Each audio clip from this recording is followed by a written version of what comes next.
Тап кеше ғана тақырбаз Дана Уайт біздің чемпионымыз батырымыздың келесі жекпе-жегі жайлы үндеген болатын. 16 қыркүйек Мексика елінің егемендігінің мерекесіне орай Лас-Вегас қаласына T-Mobile аренасының комейн ивентінде Шавкат Рахмонов Келвин Гастелуммен кездеседі. Дәл қазір Шавкат 17 жекпе-жекте 17 жеңіске жетіп, барлығын уақытынан ерте аяқтаған әлемдегі жалғыз жауынгер. Оған қарсы тұратын Келвин Гастелум UFC промоушенінде 10 жылдай өнер көрсетіп келеді. Кезінде The Ultimate Fighter реалити шоуынан шыққан Гастелум дәл қазір 17-8 рекордына ие. Бірақ бұған қарамастан Келвин Гастелум ең ауыр және ең қиын қарсыластардың бірі. Сонымен қатар алты рет UFC турнирін басқарған болатын. Сондықтан сөзсіз бұл жекпе-жек өте қызық болады. Ассалаумағалейкум баршаңызға, сіздермен бірге Азамат, және бүгін біз Шавкат Рахмонов пен Келвин Гастелум арасындағы жекпе-жекті толығымен талдап, орысша айтқанда разбор және прогноз жасауға тырысамыз. Ал осы видео басталмас бұрын міндетті түрде лайк басып, арнаға тіркеліп кетуді ұмытпаңыздар. Сонымен қатар келесі видеода қай жауынгер немесе қай тақырыпқа видео шығарайық, комментарийге жазып кетіңіздер. Ал біз бастаймыз.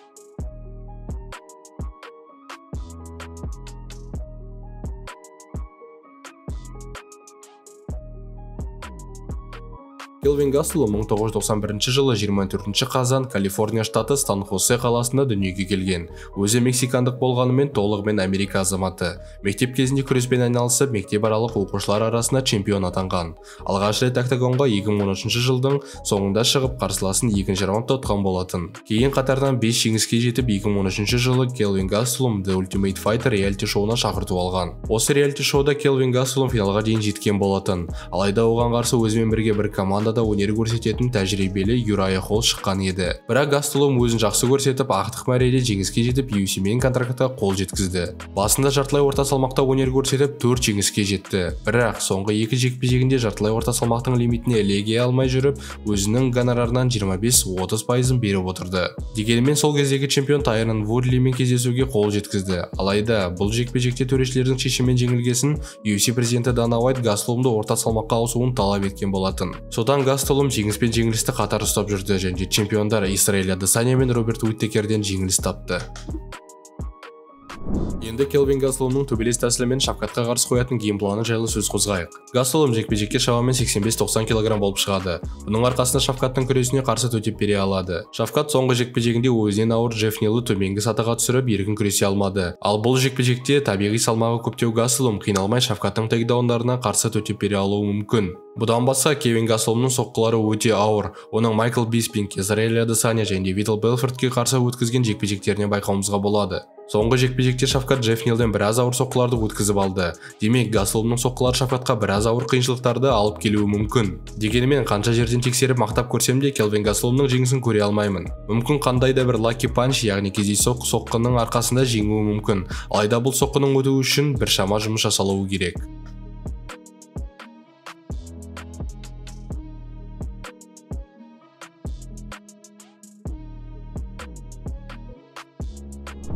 Енді Шавкатқа көшейік. Шавкат Рахмоновтың өмірбаяны және өткізген әр жекпе-жегі жайлы біз арнайы видео шығарған болатынбыз.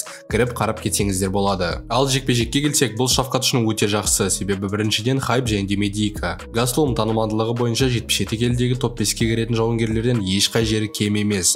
Бірақ бұлардың Шавкатты қарсылас ретінде көргісі келмей қорқып отыр. Рейтингте өзінен төмен Томпсон ғана бар. Оның өзі еш ұялмастан бас тартқанын білесіздер. Сондықтан Гастелумның келісім беруін сый деп қабылдаңыздар. Себебі Гастелум UFC үшін басты болмаса да керекті жұлдызды жауынгерлердің бірі. Бұл жекпе-жекте жеңіске жетсе, Шавкат чемпиондыққа басты үміткер атанады. Және бұл UFC-дің тәсілінде. Естеріңізге Исраэль Адесанья, Андерсон Сильва, Конор Макгрегор, Нейт Диас, немесе де болмай қалған Хамзат Чимаев, Нейт Диас жекпе-жектерін естеріңізге алсаңыздар болады. Шавкат бағы жанып тұрған жауынгер, сол үшін оның медийкасын көтеріп танымал етуге ең ыңғайлы адам Келвин Гастелум. Және 1-2 жыл бойы топтан жоғары орналасқан қатын тәріздес адамдардың күткеннен гөрі танымалдылығы бар жақсы жауынгермен төбелескен дұрыс болар. Екіншіден, Келвин Гастелумның қазіргі күйі. Соңғы өткізген 11 жекпе-жекте тек 4 рет қана жеңіске жетті. Соңғы жекпе-жегінде Крис Кертиске қарсы өзін жақсы көрсеткенімен бұл жекпе-жек дымда да айтпайды. Себебі тіпті UFC топына ұқсамайтын адамдардан таяқ жеген Гастелум Шавкаттай қарсыласты кездестірмеген болатын. Ал Шавкат үшін Келвин Гастелум өте ыңғайлы қарсылас, себебі Шавкат әр сатыда жұмыс жасағанды жақсы көретін әмбебап жауынгер. Оның тіземен жасаған соққылары өзінің ыңғайлы ара қашықтықтан тепкен соққыларының барлығы Келвин Гастелум үшін өте ауыр болады. Сонымен қатар соңғы жекпе-жекте Шафкат Джефф Нилдің ішін, яғни корпусын толығымен өшіріп тастады. Ал бұл жерде сәл қарны бар физикалық тұрғыдан қатты дамымаған газ толым үшін өте қиын болуы мүмкін. Шафкат тейкдаун жасай алмаса да, Тордың қасында қарсыластарын жақсы ұстап, неше түрлі сабмишнге шығып кетуі мүмкін. Соңғы жасаған сабмишні барлығымыздың есімізде шығар. Үшіншіден, Шафкат Рахмоновтың танымалдылығы. UFC және де жалпы американдықтар үшін Шафкат өте қызық адам. Орталық Азиядан шыққан, басындағы тымақпен Қазақстан туымен батыстық ММА жанкүйерлері үшін мифологиялық аңыз секілді. Себебі олар сондай тұжырымға өте қатты қызығады. Тіпті Джо Роган мен Лаура Санка тікелей эфирде тымақ киіп алып жүрді. Сондықтан Шафкат өзінің жекпе-жектері арқылы біздің елімізге деген, біздің жауынгерлерімізге деген қызығушылықты көтеріп жатыр. Және де басты факты ұмытпаған жөн. Шафкат өте әдемі тәсілде төбелеседі. Оның соққылары, аяқпен айналып тепкені, күресі және сабмишндері өте әдемі көрінеді. Сонымен қатар 17 жекпе-жек, 17 жеңіс және де барлығы уақытынан бұрын. Бұндай рекорд тіпті Хабибте де болмаған. Сондықтан келе жатқан жекпе-жекте батырымызға сәттілік тілейміз. Біздің ойымызша Шафкат екінші раундтың ортасында техникалық нокаутпен жеңіске жетеді.